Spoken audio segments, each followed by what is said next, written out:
Hello, everyone. Welcome to Agent Chat Live. Let's see if I have any announcements. The new episode of Corey's Qualms and Quirks went up today with picture book author Tara Lazar. It was a really fun episode. She is quite a character, so go listen to that. And then on Saturday, we have Pub Talk Live with Emily Theed and Daniel Ford, who is the host and creator of Writer's Bone podcast. And so we're going to be talking a lot about writing podcasts and author podcasts. So tune in for that Saturday at 9 p.m. All right. And today I'm interviewing literary agent Kaitlyn Johnson. After receiving a BA in writing, literature, and publishing from Emerson College, Kaitlyn refused to leave the concept of nightly homework behind. A literary agent for Belcastro Literary Agency, she is also a freelance editor at her own company, Strictly Textual.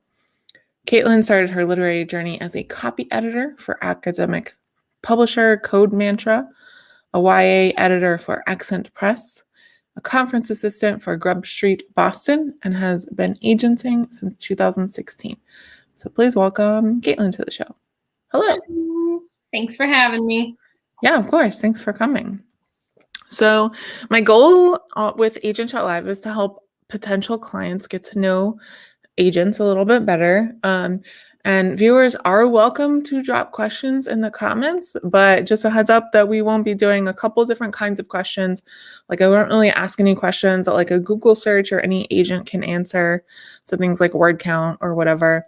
And I also won't be asking what I like to call pre-queries. So if you're like, hey, would you be interested in my book about mermaids in space? I don't ask questions like that.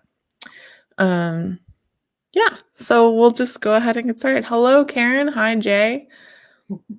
So the viewers of my YouTube channel call themselves pubbers from my show Pub Talk Live. So they're all saying, hey, pubbers. All right. So I have a softball to start off. I mean, they're all really softballs, but what categories and genres do you represent? And go into as much detail as you would like. Cool. So I do upper middle grade all the way up to adult. And I do basically, my big ones are contemporary, fantasy, historical fiction. Hush. Sorry. This is going to be a thing. Historical fiction, very light sci-fi, and then romance or contemporary romance, rom-com stuff. I really just don't do thriller, mystery, suspense, and nonfiction or like poetry or short stories. All right. Let's see. Oh, Wendy and Tamitha have joined us. Hello. All right. So why did you get into agenting? Hush. Okay, so they're just gonna have to say hi real quick. There's the one, and the other one there. Yeah, the other one's under there. But the foster dog's the one barking. So yeah, I started out wanting to be a writer / like editor. I wanted to be in my own little cubby hole, editing books and just being happy. And then I quickly realized that's probably not realistic, especially at the time when all the editors were either being laid off or moving different places constantly and all that stuff. So I interned at a literary agency and I started learning about it, and I realized I could kind of get the best of both worlds, where I can still get my editing, but I can also kind of have a say in what's coming out, what's going to be on shelves, and find those new things that people want to read, not just edit what people have already picked. So I kind of fell in love with it, and I don't know, I just couldn't not do it. If that makes sense. Mm-hmm. All right. So this question is a little bit of a preface, because I find that if I don't, people are too humble. So don't be humble. I'm going to give you a chance to brag about yourself. So take advantage of it. If someone is thinking about querying you and your wish list lines up with their work, why should someone query you? Why would you make a good agent for them? I mean, I pretty much try not to ever really give up on submissions. I will just keep sending and sending and sending it out until we find somebody, even if like we've decided to move on to a new book and we're not focusing on the first one. I'm still like, if I talk to an editor and they happen to like something similar to that book, I'll be like, oh, we have this one, you know, I've had it for 3 years, but you could still sell it. You never know. So I don't really stop selling the books as once we start moving on to things. And I mean, personally, I'm just really proud of my communication. I pretty much talk to my clients all the time. I'm reachable on almost every platform just because I know how stressful it is in this remote world. Like when people don't answer you, no subtext there. I just really don't like it in general. So I really try to be super communicative and make sure everybody's doing well. So I definitely do a lot of mental health check-ins and make sure people are okay. And if they need to get on a video or something and like brainstorm. And I'm super editorial. That's not even bragging. I'm just really type A editorial. Can't let it go till I feel like it is edited as far as we can go. So I think those are like my main 3 things. And I'll, you know, show you lots of dog pictures. All right. That makes sense that you're very editorial because you're a freelance editor as well. So we have a question from Patreon supporter. They can submit questions ahead of time. Danny asks, your bio says, the nerdier the fandom, the better. What would you say is your favorite type of supernatural creature? Ooh. It's a hard one. So the Weeping Angels are like, you know, top sci-fi monster kind of creature because there's literally like no way to beat them and pretty much no way to outrun them. So I think those top my favorites. I know those would be like super, super hard to put in a book, but I think Weeping Angels are probably some of my favorites. I'm not a big, I like vampires, but I'm not like, well, I think Twilight ruined a lot of stuff for me, but I think that definitely that kind of stuff. And I love sirens, really into like creepy mermaidy, not like Disney mermaid, but creepy sirens. Yeah. So I'm noticing a pattern. I think you like creepy things that have like that dread factor. Yeah, I think if it's paranormal, I usually like the creepy factor on it. Oh, Karen has a follow-up question. Sam, Dean, or both? Dean. Always Dean. Sam was like way too whiny for me. I was like, he started out pretty strong, and then I was like, nah, no. Dean all the way. Especially then with the ending with Cass. I'm like, yeah. Mm. All right. So this is another question with a caveat. I have a couple of them. Yeah, so sometimes when we talk about this, like what would you change about the industry? It's framed as like, if you had a magic wand, what would you change about the industry? But like, because I'm such a pragmatist, that question upsets me. So my question is, realistically, though, if you had a lot of power in the publishing industry, like you're the CEO of Simon Schuster Random House, whatever the big publisher is going to be called in the future, what would you change about the industry? There's so much I would want to. I mean, I think personally salaries are crap. I think people are getting paid are absolute crap, and that's why nobody can get assistance and nobody can get through their lists. So I think it's all a factor because for me the wait times are so hard. Like an agent can send an email to an editor and not hear back from them for a year, or never hear back from them. And half the time that's not rudeness. It's they don't have an assistant or anybody to help them, and they get submissions upon submissions plus all of their work. And I don't think the pay is realistic for the things that they're going through, and they just can't do it all. So I think that's something. I think that the ludicrous amount we spend on books for advances, I think authors should be earning royalties faster, personally. So I think it got to be such a Hollywood biz of, oh, you got a 6-figure deal. And then I'm like, yeah, you're going to get that in like 3 installments over 2 or 3 years. And then you're still not going to start your royalties for another 2 to 3 years, possibly. So why don't we just lower that advance and start paying out authors for royalties faster and have an actual baseline of what books are worth instead of, well, we really, really like this and we think other people will like this. So we're all going to like throw our entire budget at it. And then we can't offer to other books later on. So I think there needs to be a better basis of what books are getting to be bought onto the actual list for a publisher. personally, if any of that makes sense. But that's what bothers me. Yeah. One of the many things. Yeah. Yeah, it was a very tough industry to work in New York City for $40,000 a year. I can't even imagine trying to live in New York with the workload and the money. No. Mm-hmm. Yeah. I did do the math. So, Orlando has a 50% the cost of living of New York City, right? So if you're paying someone like 42,000 there, that's like paying someone 21,000 here. Like, can you imagine? Awful for like a fraction of the size. Like, yeah, you get. All right. So if you sign a client, what can they expect after that? What does your process normally look like? And what is your communication style usually like? So normally we're doing emails, or I have a Slack channel that all of my clients are on, so they can talk to each other and they can brainstorm and we can share pictures of dogs for everybody. And then I can personally email them, like message them privately on Slack. So what normally happens is when I offered to them, I gave them the edits I would suggest. And I'll tell them, okay, I want you to start working on those edits. Excuse me. And then you'll send them back and I'll read them and I'll read it through. And if we need to, we'll do another round of edits. If not, I'll send you back my edits. You'll look over them. And while you're doing that, I'm creating an editor list, basically. So while I'm editing, I expect the author to be fine-tuning the social media and stuff. If they don't have social media when I pick them up, that's when we work on that to get the website looking nice, to get them possibly, interacting with the community a little bit, just so editors can find them somehow in some factor.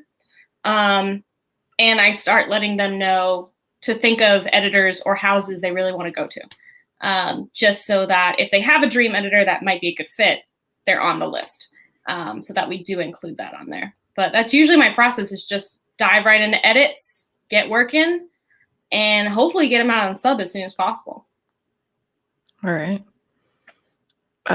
Okay, so it's time for the quick round. So just kind of answer, quickly.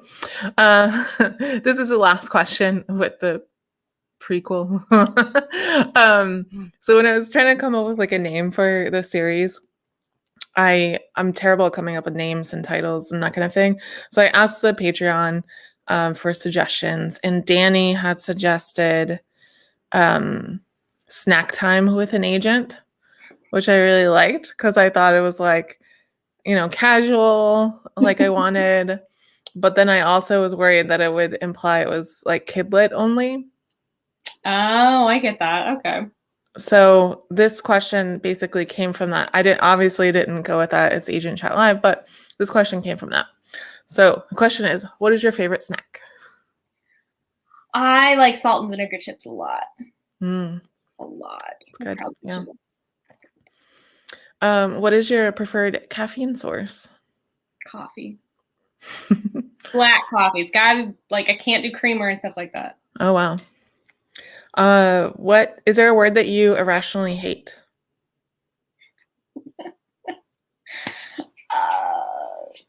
I can't even think of it right now. I know there is one, but I'm not gonna say moist like everybody else. And put you on the spot. You did. I don't. I mean, there is one, but it's like not appropriate for air, so I'm not gonna. Okay. I don't like that word. Yeah. All right. Is there one person, living or dead, fictional or real, that you would like to read a memoir from?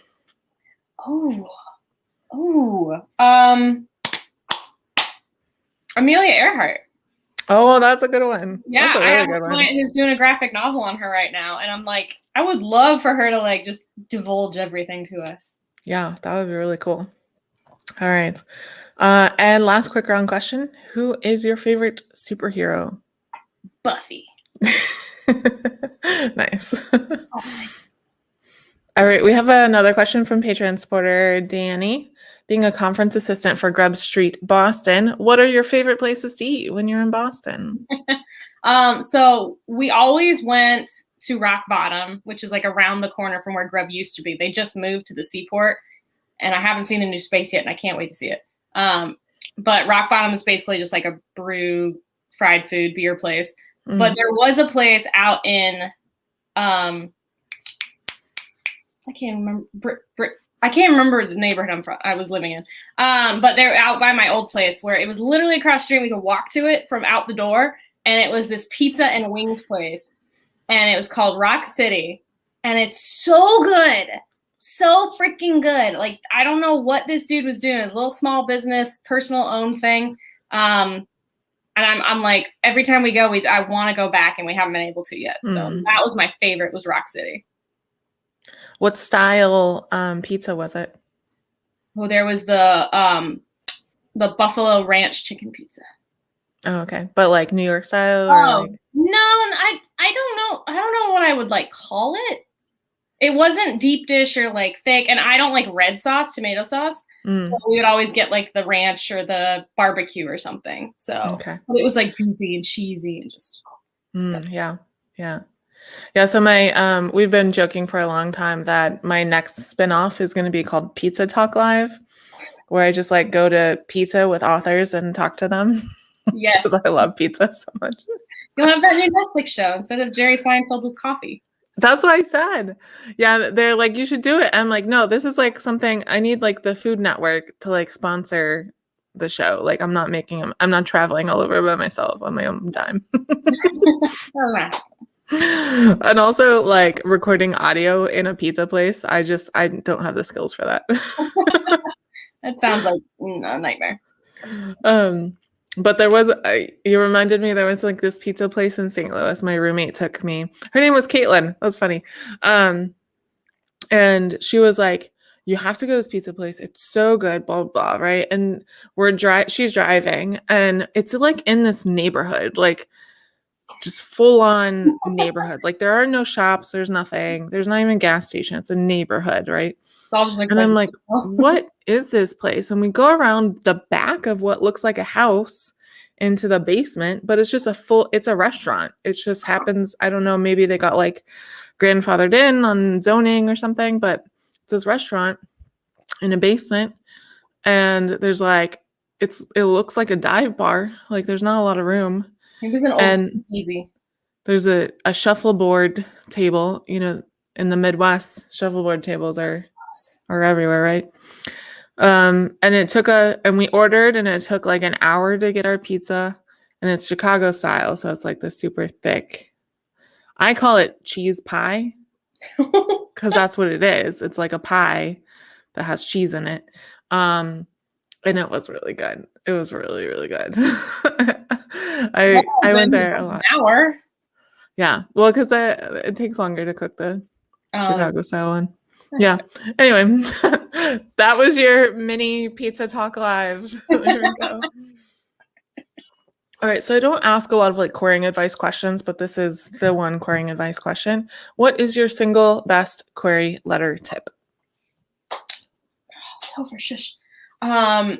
Just really tell us what's unique about yours. What if you took your comparison title or a book that's similar to yours and they were on the shelf next to each other? Why would I pick yours up rather than that one? I think a lot of people try to just focus on, here's my character and here are the themes of my book and here's like this random really exciting moment, and that's what they tell me, and I'm like, oh, okay, I've had this plot line a million times. How did you put your spin on it? So that will be the first thing to grab me, is if I can see what is unique about yours as opposed to the other thing that has the same plot. That's good. So what makes it different? Yep. All right. Now I know you love animals. Yeah. So hopefully you have an answer for this question. It's okay if you don't. I know I'm putting you on the spot with this one. What is a good literary name for a cat or dog? Well, not Shakespeare.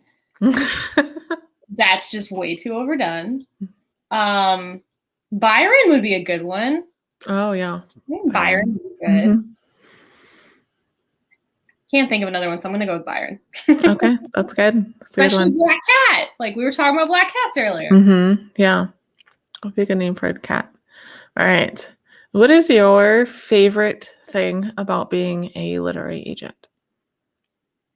All the stories. I get first dibs on like reading awesome work before it comes out. So I get to like witness a writer's mind in that chaos.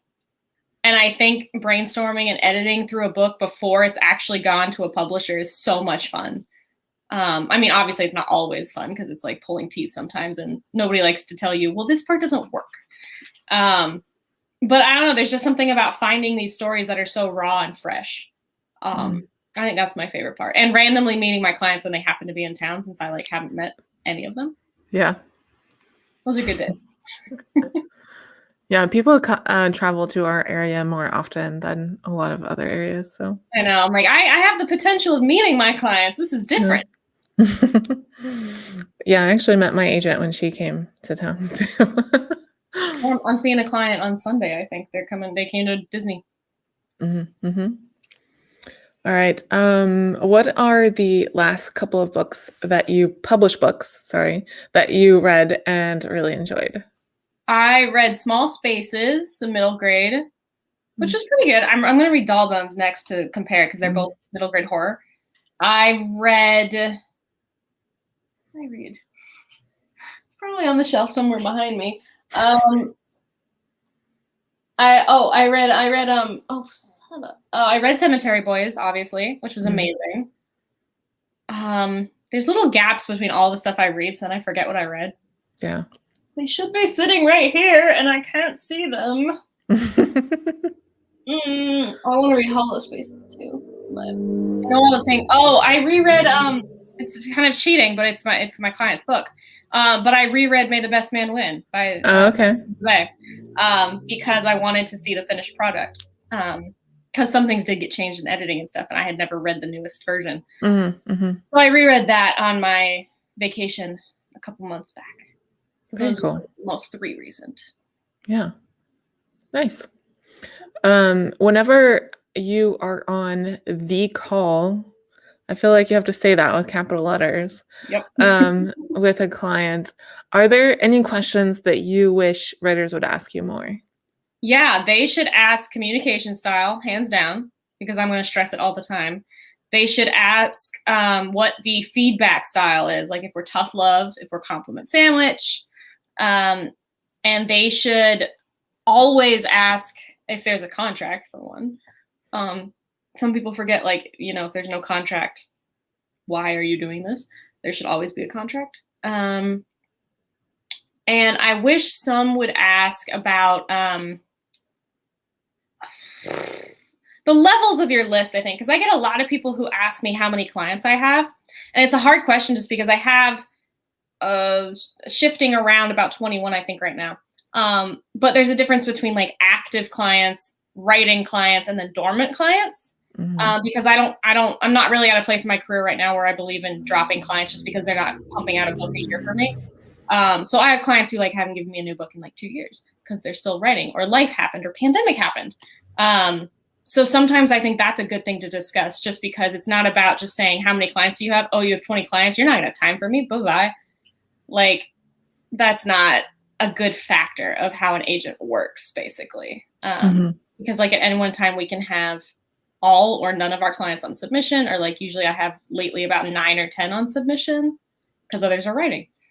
So I think that's something important for authors to think about when they are getting that call, is to ask about the balancing act between that. That's good. That was mainly because I have to film a video for the library soon on like what to ask an agent on the call. So that was just for me. All right, so we are almost out of questions. So if y'all watching have any questions, make sure you drop them in the comments so we can get them before we say goodbye. But so my last prepared question is, if you have a client whose first book doesn't sell, what does that normally look like? So normally that's like when we're getting to the lower end of the list, like we're going to mid and small presses, then I'll talk to them and be like, all right. And usually we're already working on the next one anyway, because the second that one's on sub, I'll be like, okay, what are we doing? What are we writing? What are we doing? Like, send me your pitches. Let's see what should be the next work. So once we get to that spot, I'll let them know, like, hey, be prepared. We're running out of editors. We may not be able to keep this on sub for much longer, or, we'll need to wait until more editors enter the field or change their manuscript wish lists. And then I'll be like, let's talk about your new one and let's talk about what this means, because I don't ever think anything's, again, put in the trash. It's on a shelf, and if I hear somebody say they want something like it, I'll pull it off the shelf and dust it off. The marketplace is so fickle. It comes around every few months. Like, you never know when it's going to be back, and when a new editor comes in and really wants it. Mm-hmm. So we definitely talk about that, and then we talk about kind of what it means for the writer going forward, to make sure it's not like a defeatist attitude, because I know that's never fun. But it's also kind of interesting because you get that opportunity where you say, yes, this one's not selling, but like the majority of my clients, all their second book sold, not the first one. And it's because your first book with your agent, you're learning how to edit yourself so much better, because they're giving you a marketing eye like for it all. So I have that discussion with them about how this is not necessarily a bad thing, because your next one's going to show how much you've grown as an author, which means you can go back to that first book and possibly tweak it down the road. So I definitely try to keep it as a positive thing, and not just like, oh, this is not working, so clearly it sucks, let's go to something that's better. That doesn't help anybody. Yeah. I have an interview coming up with Mike Chen on the podcast on Corey's Qualms and Quirks. And he said that they shelved his first book and then sold another book. And then he ended up selling that first book as it was the second book on a 2-book contract, basically. Yeah, because if they want you, they'll do it. Yeah. And then Suzanne Park, she didn't sell her first 2 books that went on sub. But the one book that she has coming out was meant to be like a sequel to the second book they went on sub with. And so she just like changed it so it's not a sequel anymore, and it's sold. You never know how you're going to mess with it. Like Zabay did his first book didn't sell, and he sold his next 3 books. And now he's revising the first book and completely changing it, which I'm so excited for. But like, it happens all the time. So if you have a client who wants to switch genres or write in a different genre, what does that conversation look like? They just tell me, honestly. I'm open to most genres from my personal clients. Like, I don't take mystery thriller and stuff like that. But if my client is going to try to write one, I'll look at it and I'll read it first and see how it is. If I still don't think I'm the right agent for it, we'll have that discussion where I can be like, look, another Belcastro agent reps this stuff and is good at it. Would you like to discuss it with them and see if you guys match? And if the Belcastro agent isn't a good fit, I am open to talking to my clients about, all right, we can find an agent that will just work on your thrillers or just work on your suspense if that agent is open. But the whole point is that you have to tell your current agent and have them agree to it. Otherwise, it's shady. Yeah. But I'm pretty open with my clients writing different genres. I don't believe in writers being pigeonholed into one thing. I think in your first couple books, yes, they should probably be in the same genre just because you're building that audience. And once you've got that first or second one out, they'll follow you to whatever you write. So that's fine. Like if Aiden Thomas decided to write something else right now, I would totally still read it. Because Cemetery Boys was amazing.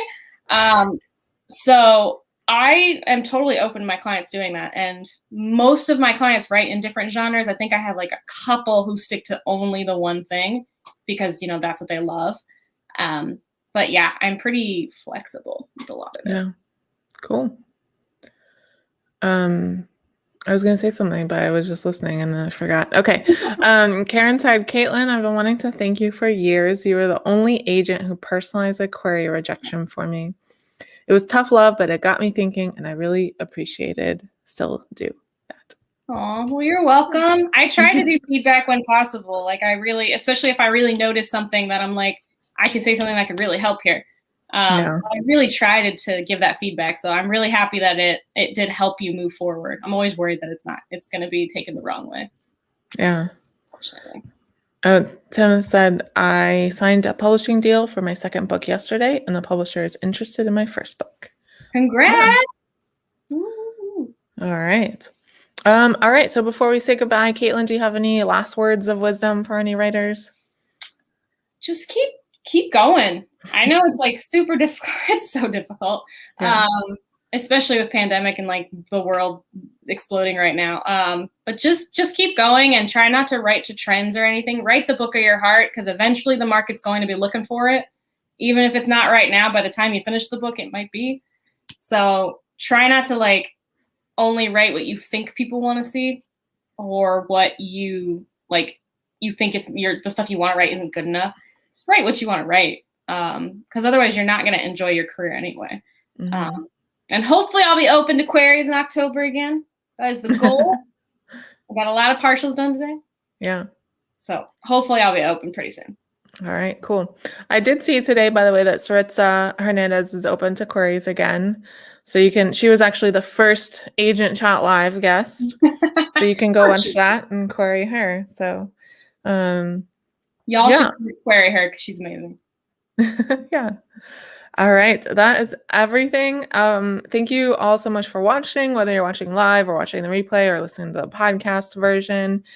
And I'm just going to put up the names of my Patreon supporters for a minute. And thank you all so much. We'll see you next time. Hopefully you'll see you Saturday for Pub Talk Live. I just saw a comment pop up. Yeah. Oh, Saritza Hernandez. So if you go to Agent Chat Live on my YouTube channel, if you scroll all the way back to like the first one on the Agent Chat Live playlist, it'll be there. She's at I just saw the awesome Andrea hair Brown, comment. right? Thanks, Saritza's at Andrea Brown. Andrea Brown, yeah. Mm-hmm. And thank you. We do have awesome hair. I really need a haircut, so I'm like. Oh, I'm getting one next weekend. I'm so excited. I'm like hiding as much of the floof as I can. All right. Yeah. So I'm gonna put up the Patreon supporters, and Kaitlyn, if you want to stick around a couple seconds, I'll talk to you after the show. Okay. Bye.